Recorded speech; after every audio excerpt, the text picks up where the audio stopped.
जी अस्सलाम वालेकुम दोस्तों, उम्मीद है आप सब दोस्त खैरियत से होंगे। मैं हूं माजिद खान, आप देख रहे हैं फैल्कन स्लग की तरफ से एक नई वीडियो। तो ऑफ सीज़न चल रहा है, कुछ इशू हैं स्कोप्स में, एयर गन्स में तो सोचा क्यों ना एक स्टेप बाय स्टेप इन सब के बारे में बात की जाए, डिस्कस की जाए, तो ताकि इसका हम हल भी निकाल सकें, सोल्यूशन भी निकाल सकें। मेरे साथ जो इशू चल रहे हैं या काफ़ी मैं सुनता रहता हूँ, देखता रहता हूँ, तो वो कोशिश करते हैं कि इसको सॉल्व की जाए।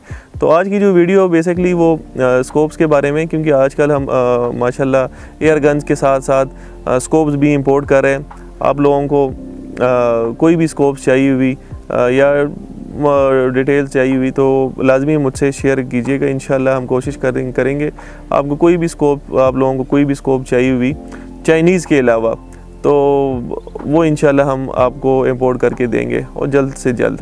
तो सबसे जो मेन इशू मैंने जो ज़्यादातर बात लोगों से की है, मुझसे ज़्यादातर लोगों ने पूछा है, अगर आपके पास MOA या M रेड की, जिसको मिल भी कहते हैं, इसकी स्कोप है, वो आपने 50 या 100 यार्ड पर ज़ीरो की है या ज़ीरो करना चाह रहे हैं, तो वो टोरेट्स ख़त्म हो जाते हैं, एंड हो जाते हैं और आपकी गन जो है वो ज़ीरो नहीं होती, स्कोप जो है वो ज़ीरो नहीं हुई, मतलब अपने टारगेट से 3 या 4 इंच ऊपर ही ज़ीरो हो रही है। तो लोग फिर परेशान हो जाते हैं कि यार इसका मैं क्या करूं। अब माउंट भी आपने हाई प्रोफाइल लगाए होंगे, तो उसका फिर मैंने जो, या मेरे अलावा भी कई दोस्त हैं, लोग हैं, उन्होंने ये हल निकाला है।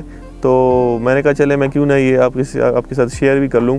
तो मैंने जो इसका सबसे आसान जो हल निकाला है, वो तो मैंने ये निकाला है कि जो पेंट स्प्रे है, उसको काट के मैंने इसके श्रिंक्स बनाए हैं 2 या 3। मैंने तो अपने एयर गन पे जो आप देख रहे हैं, इसके लिए 3 श्रिंक्स डालें, तो उससे इसकी तकरीबन 170 यार्ड 180 यार्ड की जो एलिवेशन है वो ज़्यादा हुए। तो मेरी गन तो ज़ीरो हो गई थी और मेरे पास तकरीबन 120 या 125 यार्ड्स तक गैप था एलिवेशन में। तो उसके बाद मुझे चाहिए था, जो मेरी रिक्वायरमेंट थी वो तकरीबन 250 270 280 यार्ड्स तक मैं चाह रहा था कि ये मेरे पास गैप रहे, ताकि मैं टोरेट्स के साथ ही आगे अपना जो टारगेट शूटिंग है या गेम खेल सकूं।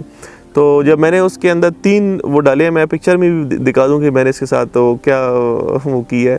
तो बहरहाल आप लोगों ने करना ही है कि दूसरा जो एक तो ये तो मैंने अपने लिए एलिवेशन ज़्यादा करने के लिए एक जुगाड़ की है।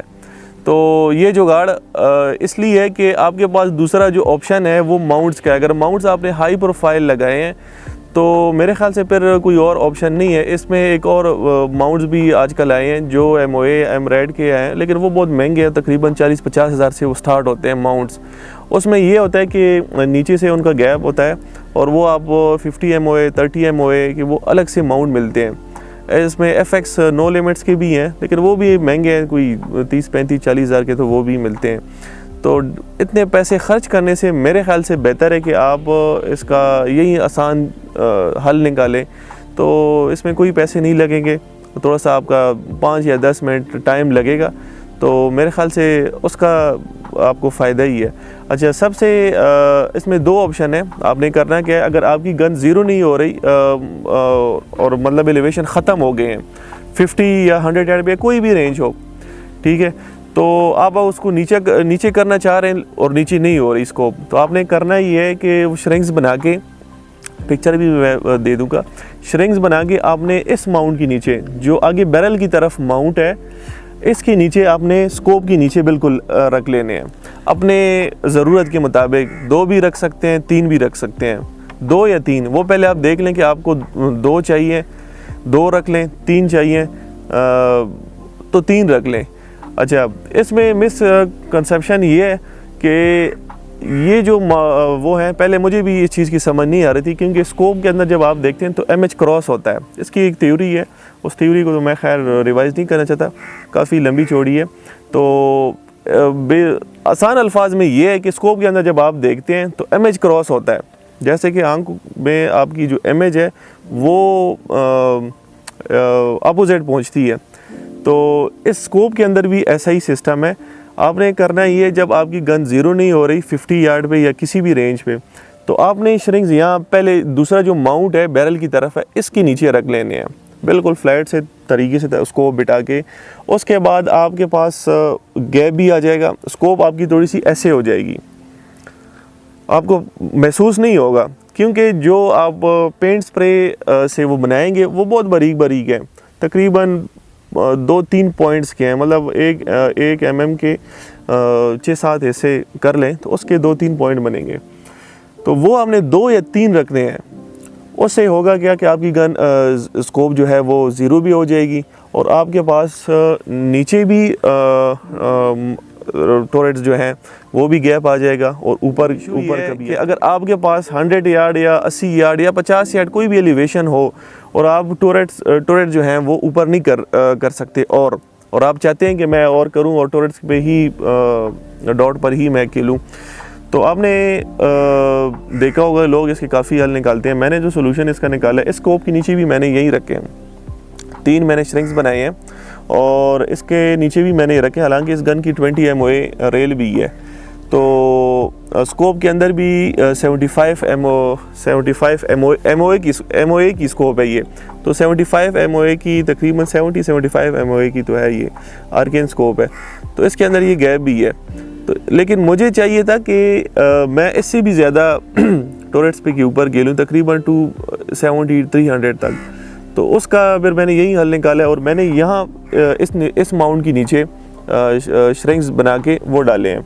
तो स्कोप्स मेरी अब थोड़ी सी ऐसे ऊपर हो गई, क्योंकि यहाँ मैं डालूँगा तो स्कोप्स ऑटोमेटिकली ऐसे हो जाएगी। तो इससे हुआ ये कि 120-125 यार्ड्स तक मेरे पास गैप था। मैंने जब 3 डाले हैं मेरे पास अब तकरीबन 320-325 यार्ड्स तक गैप आ गया है, जो कि मैं खेल तो नहीं सकता, ना मैं खेलूँगा एयर गन के साथ, नामुमकिन वाली बात है। खेल भी सकते हैं, स्लग के साथ मैं खेलता हूँ, लेकिन काफ़ी चीज़ें हैं वो देखनी पड़ती है। तो इसका जो आसान हल मैंने ये निकाला है। तो किसी भी भाई को ये इशू है, क्योंकि कई दोस्त हैं वो अपने स्कोप से बहुत खुश हैं, काफ़ी टाइम से यूज़ कर रहे हैं, तो जब ये इशू आता है फिर वो सोचते हैं कि यार मेरे स्कोप के अंदर तो ये मसला है, तो वो फिर एक नई स्कोप का सोचते हैं। तो मेरे ख्याल से ये सबसे बेहतर है कि आप इसका ये हल निकालें। अच्छा, जो बाकी इश्यूज़ हैं काफ़ी मैंने नोट किए हैं, मैंने कहा चले मैं भूल ना जाऊं। इसमें यह है कि कुछ लोग पूछ रहे थे भाई कि हम MOA की स्कोप ले लें या MRAD की ले लें और दोनों में क्या फ़र्क होता है। तो वो MOA की जो स्कोप्स हैं वो भी अच्छी हैं, एक ही चीज़ है, सिर्फ मेजरमेंट का फ़र्क होता है। फॉर एग्ज़ाम्पल 100 यार्ड पर या 150 यार्ड पर आप टारगेट लेते हैं, तो जो स्कोप का मेन टोरेट है एलिवेशन, वो MRAD में तकरीबन आपके पास अगर फुल एक टर्न उसको घुमाएंगे ऊपर की तरफ तो वो 140-150 तक चला जाएगा, और जो MOA की स्कोप होगी वो तकरीबन 100 तक चला जाएगा। तो 30-40 यार्ड्स का फ़र्क होता है, तो इतना बड़ा फ़र्क नहीं होता इसके अंदर, सिर्फ ये मेजरमेंट्स है। तो मेजरमेंट की वजह से मैं कहता हूँ कि स्कोप चेंज करना या वो करना वो क्योंकि एयर गन से तो मैक्सिमम आप 200 यार्ड तक आप खेल सकते हैं, तो 200 यार्ड बहुत बड़ी डिस्टेंस है। तो अच्छा, दूसरा ये है कि लोग वो पूछ रहे थे कि ज़्यादा लोग डिस्कस करते हैं कि 25 mm स्कोप ट्यूब की स्कोप होनी चाहिए या 30 mm की या 34 mm की। देखिए, क्लैरिटी ट्यूब साइज़ से नहीं आती, ये 100% बात सही नहीं है, दुरुस्त नहीं है कि आप कोई भी बड़ी से बड़ी ट्यूब वाली स्कोप ले लेंगे, उसके अंदर आपको अच्छी क्लैरिटी मिलेगी। क्लैरिटी इस ग्लास के अंदर होती है, क्वालिटी के अंदर होती है। आप किसी अच्छी ब्रांड की स्कोप ले लें, 25 mm की ले लें, मेरे पास अच्छी 25 mm की पड़ी हुई है, वो आप देखेंगे तो जो 1.5 लाख रुपए की स्कोप है, हालांकि वो इससे कम प्राइस की है, लेकिन क्लैरिटी है उसके अंदर, तो वो उससे काफ़ी अच्छी है। और जो जितने आप ट्यूब बढ़ाएंगे, साइज़ बढ़ाएंगे, एलिवेशन ज़्यादा हो सकते हैं, एलिवेशन ज़्यादा होंगे उसके अंदर, मतलब गैप होगा आपके अंदर, आपकी स्कोप के अंदर 100-200 तकरीबन 150 या 200 यार्ड तक एलिवेशन उसके अंदर इजीली होती है। वो डिपेंड करता है कि आपकी गन की पावर क्या है, आपने ज़ीरो कहाँ की है, कौन सा एमुनेशन, कौन सा पैलेट स्लग यूज़ कर रहे हैं, उसके साथ काफ़ी इसका ताल्लुक़ है। तो ज़्यादा लोग यही सोचते हैं कि मैं बड़ी से बड़ी ट्यूब वाली स्कोप ले लूँ। जितनी बड़ी आप उसको वो लेंगे, एक तो ये फ़ायदा है, दूसरा उसका नुकसान ये है कि वो 1000 ग्राम से ऊपर जाएगी। बहुत कम ऐसी स्कोप्स हैं जो 34 mm की ट्यूब वाली हैं और वो 1000 से कम है, तो वो फिर लाखों में बात चली जाती है। कोई अफोर्ड कर सकता है तो वो एक अलग ही बात है, लेकिन मेरे ख्याल से जो 30 mm ट्यूब वाली साइज़ की जो है वो बेस्ट है। 25 में भी कुछ ऐसे स्कोप्स हैं जो कि 30 mm ट्यूब से भी बहुत ज़्यादा क्लियर है और तकरीबन उतनी ही एलिवेशन होती है। और अगर एलिवेशन कम भी है तो ये जो तरीका मैंने आपको सोल्यूशन मैंने बताया, ये सबसे बेस्ट है। यही आप कर लें। जो 25 mm की ट्यूब वाली जो स्कोप्स है वो तकरीबन 400-450 ग्राम की स्कोप होती है। अब मेरे पास स्कोप्स हैं वो तकरीबन 370, 380, 400 ग्राम की स्कोप है। मतलब जितना आप ट्यूब आप कम करेंगे साइज़ भी उतना ही कम उसका होगा। अच्छा, इसके अलावा लोग ये भी पूछे थे कि हम माउंट जो है वो मीडियम लगाएं, लो लगाएं या हाई प्रोफाइल लगाएं। तो सर बात यह है कि जो माउंट्स है वो डिपेंड करता है कि आप, अब ये मैंने हाई प्रोफाइल माउंट्स लगाए हैं क्योंकि मेरा फेस भी उस हिसाब से मुझे सूट करता है। और अगर मैं लो लगाता हूँ तो वो मुझे स्कोप के अंदर, क्योंकि मेरी जो आंख है वो स्कोप है दोनों ऐसे होने चाहिए, बिल्कुल स्ट्रेट होने चाहिए। थोड़ा सा अप एंड डाउन ऐसे होगा तो उसका जो हमें इमेज होगी, महंगी सी महंगी स्कोप भी मैं लगा लूँ, मुझे उसके अंदर कुछ नज़र ही नहीं आएगा। तो कोशिश ये किया करें कि हाई प्रोफाइल माउंट लगा लिया करें। डिपेंड करता है कि आपकी गन की रेल भी, अब इसकी रेल ऑलरेडी 20 MOA है, तो जो लेटेस्ट अभी गन्स आ रही हैं उसके अंदर 30 MOA की भी गन्स आ रही हैं। तो वो ये है कि आप अपने हिसाब से देखें। पहले आप हाई प्रोफाइल माउंट लगा लें, अगर उसमें आपको, क्योंकि उसमें आपके पास एक तो एलिवेशन गैप भी ज़्यादा आ जाएगा, दूसरा ये है कि आप अपने हिसाब से फेस के हिसाब से, चेक पीस के हिसाब से तो सेट कर सकते हैं कि स्कोप आपको कहाँ सही उसमें इमेज नज़र आ रहा है। अगर कम से कम वो वही लगाएंगे तो वो स्कोप रेल के साथ नज़दीक होगी, तो उसका फ़ायदा भी है एक, लेकिन उसका सबसे बड़ा नुकसान ये है कि वो नज़र नहीं आएगा उसके अंदर। आपको बहुत कम ऐसे रियर वो एयर गन्स हैं जिनकी जो रेल है उसके अंदर गैप है और वो आप इजीली उसके अंदर देख सकते हैं। तो मेरे ख्याल से जो हाई प्रोफाइल माउंट्स है हाइट में, वो सबसे बेस्ट है। तो 30 mm ट्यूब वाली हाई प्रोफाइल माउंट और MOA या MRAD, इससे आपने कोई घबराना नहीं है। दोनों स्कोप्स एक ही हैं, सिर्फ मेजरमेंट में फ़र्क है। बस MRAD में थोड़ा सा गैप आपको 30-40 यार्ड का ज़्यादा मिल जाता है। तो ये सारी चीज़ें, ये वक्त के साथ साथ आप लोगों को, हमें भी पहले समझ नहीं आती, आहिस्ता आहिस्ता जितना इसमें काम कर रहे हैं तो समझ आ रही है।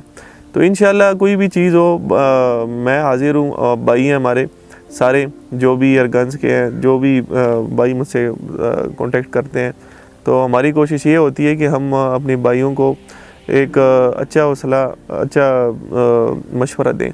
तो इंशाल्लाह दुआओं में याद रखें। इसके बाद किसी और इशू पे, किसी और उस पर वीडियो बनाएंगे।